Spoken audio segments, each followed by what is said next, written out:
อีกหนึ่งบรรยากาศที่มีการจัดขึ้นเป็นสีสันของอีสานบ้านเฮาครับกับการจัดกิจกรรมห่อเข่าไปเอาแห้งแบ่งปันสั่งสรรค์สามัคคีวิถีพ่อเพียงนครพนมครับเพื่อจัดขึ้นอยู่ที่อำเภอหน้าแก่เป็นการขับเคลื่อนหมู่บ้านเศรษฐกิจพ่อเพียงสู่ความยั่งยืนว่าที่ร้อยตรีเรื่อยรุ่งไคร่บุตรครับรองผู้ว่าราชการจังหวัดนครพนมเป็นประธานในกิจกรรมห่อเข่าไปเอาแห้งแบ่งปันสั่งสรรค์สามัคคีวิถีพ่อเพียงนครพนมประจำเดือนสิงหาคม 2569 โดยมีนายอิสราโพเงินในอำเภอหน้าแก่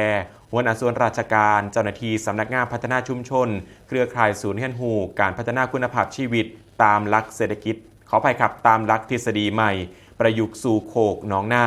และพี่น้องประชาชนในพื้นที่เข้าร่วมกิจกรรมเพื่อจัดขึ้นอยู่ที่ศูนย์เฮียนฮูการพัฒนาคุณภาพชีวิตตามหลักทฤษฎีใหม่ประยุกต์สู่โคกหนองนาของแปลงนางสศิธรทับแสงอยู่บ้านสมปอยหมู่ที่ 6 ตำบลหนองสังอำเภอหน้าแก่ครับ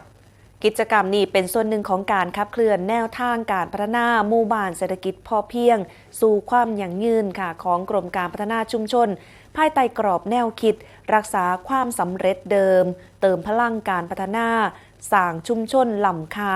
สู่ความพอเพียงอย่างยั่งยืนเพื่อให้จังหวัดต่างๆใส่เป็นแนวทางในการขับเคลื่อนโครงการพัฒนาหมู่บ้านเศรษฐกิจพอเพียงให้เกิดผลอย่างเป็นรูปธรรมและสอดคล้องกับข้อเสนอแนะของสำนักงานการตรวจเงินแผ่นดินจากการตรวจสอบผลสำเร็จและประสิทธิภาพการดำเนินงานโครงการพัฒนาหมู่บ้านเศรษฐกิจพอเพียงของกรมการพัฒนาชุมชนค่ะ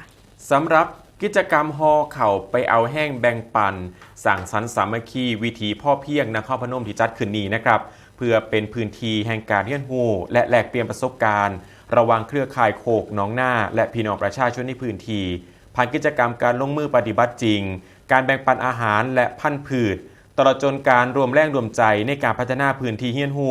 อาจเป็นการส่งเสริมความหักความสามัคคีและการพึ่งพาเจ้าของตามแนวทางเศรษฐกิจพอเพียงครับ